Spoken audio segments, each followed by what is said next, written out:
When first getting involved with Bitcoin and other cryptocurrencies, everything can seem overwhelming. The purpose of this Using Crypto Everyday series is to help newcomers gain tools they need in order to operate safely in this exciting new world, with a focus on the most freedom-oriented tools possible. Teach me. I can do it. In this series, we've already talked about why you might want to use crypto every day and how to store it. So the next question is usually, how do I buy crypto? In the early years, it was excruciatingly difficult. You had to go through niche online message boards or subreddits in order to get involved. Now, you're surrounded by so many options that it can seem equally as daunting. We have way too many choices. Bitcoin ATMs rest enticingly inside large supermarket chains ready for impulse buys. Online payment services such as PayPal, Cash App, and Venmo offer super convenient on-ramps. Trading apps like Robinhood and mainstream retail brokerages such as Schwab and Fidelity offer access to crypto now. Then there are exchanges, wallets, and in-person methods. How do you choose which option is best for you? First, a disclaimer. The crypto space is filled with scams, so whichever method you choose, just make sure it's actually legit. I have a video coming up in this series that can help you spot scams. But for now, let's go through some popular options for buying crypto. Use your Venmo or PayPal QR code in the app. Boom, paid. There's been huge buzz recently around PayPal and Venmo allowing people to buy crypto through their apps. This option is tempting. It's convenient. They're platforms you're likely already familiar with. But beware, if you buy crypto through PayPal or Venmo, you can't do anything with it at the moment. You can't send it to anyone. You can't pay for goods or services with it. You can't take it off their platform at all. The crypto just sits in the app until you want to sell it. Having crypto is about financial sovereignty, being in control of your own money, experiencing all the awesome financial tools in the crypto world, and PayPal doesn't let you do this.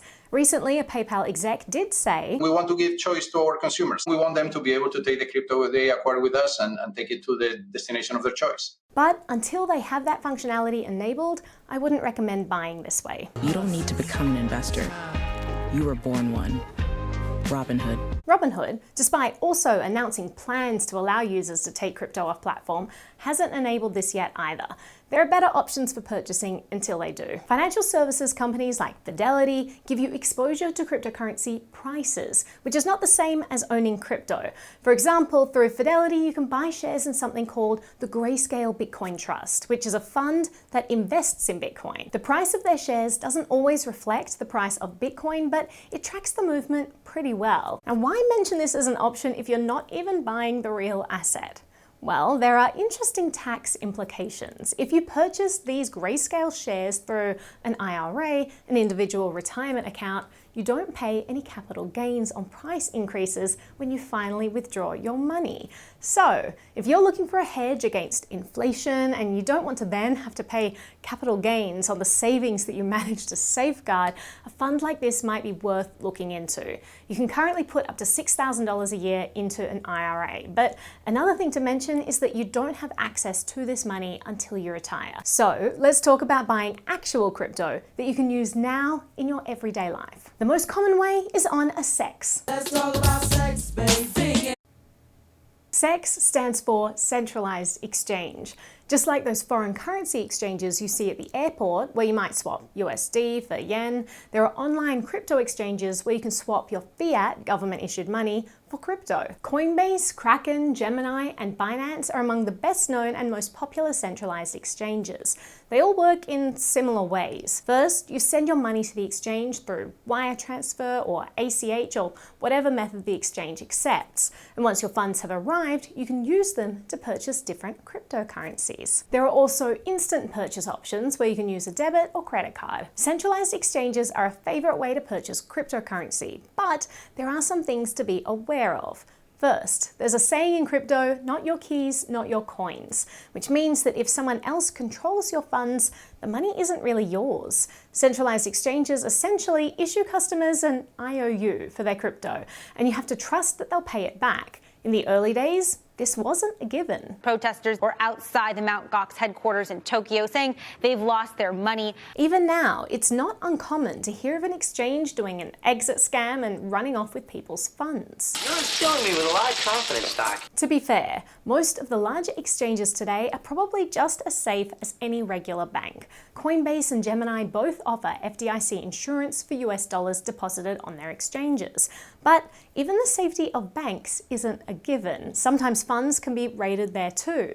So some sage advice is to keep as little funds on a centralized exchange as possible. Just a little bit. Another thing to keep in mind are the fees associated with each exchange, as they can differ dramatically. Some of the fees can also be hidden in that the exchange says they're offering no fee trading, but they charge you more for the crypto than other exchanges.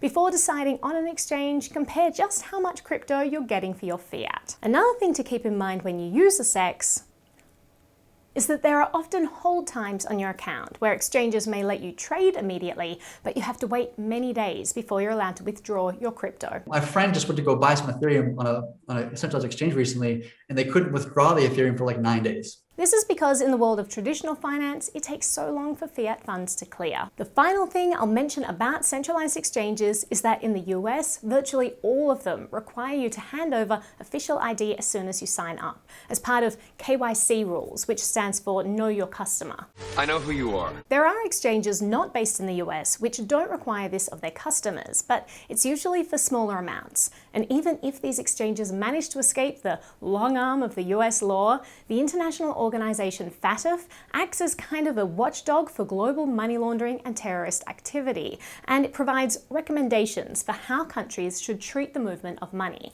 Although the recommendations aren't technically mandatory, uncooperative governments might be punished by way of sanctions, for example. So you'll find many of these fiat to crypto bridges are quite embroiled in all the bureaucracy and regulation of the legacy financial system. But the crypto to crypto world of exchanges is exploding with innovation and the advancement of DEXs. DEX stands for Decentralized Exchange. No middleman. You don't have to trust a company with your funds. You don't have to go through KYC. You have complete sovereignty over your money. ThorChain is a DEX that allows you to swap any cryptocurrency for any other. And the Shapeshift platform, now a completely decentralized operation, helps you navigate the ThorChain world and shows you price comparisons with other DeFi platforms like Uniswap to help you find the best exchange rates possible. Now, if you want to use fiat to buy your crypto on Shapeshift, you can still do that, but they don't handle it. It's all done through their partner Banksa, which requires KYC like every other fiat onboarding platform. Many crypto wallets have similar partnerships and allow you to buy crypto in the app with just a click of a button.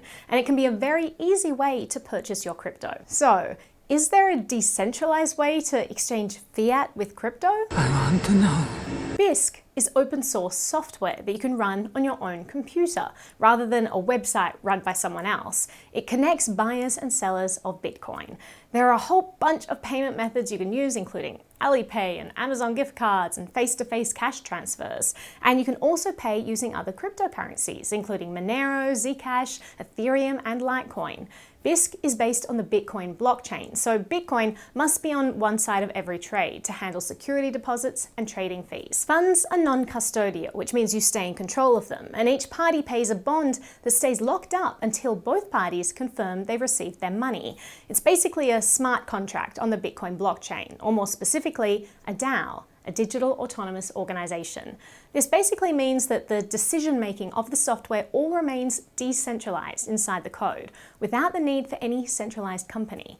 Bisq really prioritizes privacy and decentralization, so there's no central server storing anyone's information. It's all stored locally on your computer.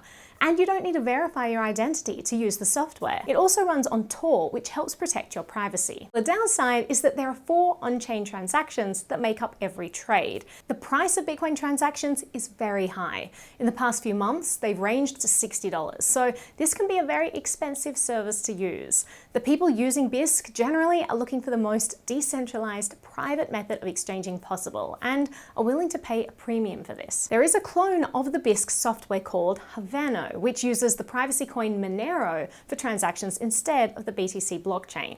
This adds another layer of privacy and brings down transaction fees to next to nothing. If you're buying crypto in large quantities, you can use something called an over-the-counter exchange, or OTC desk. Exchanges such as Coinbase, Binance, Bittrex, Poloniex, and Kraken help facilitate transactions, often between institutional investors and miners, without the intervention of the exchange. If you're dealing with smaller quantities and want to trade directly with someone else without having to meet the requirements of a large OTC, websites like localbitcoins.com connect buyers and sellers of Bitcoin directly with each other. Choose the currency you'd like to use. You'll see a list of top-ranking offers. Local Bitcoins holds fiat and Bitcoin in a kind of digital escrow and then releases the funds to both parties once terms have been filled on both ends. There's a reputation system on the site, similar to Yelp, to help people avoid those who have been given bad reviews and might be scammers. Local Bitcoins made its name by allowing buyers and sellers to meet in person, often exchanging cash for Bitcoin.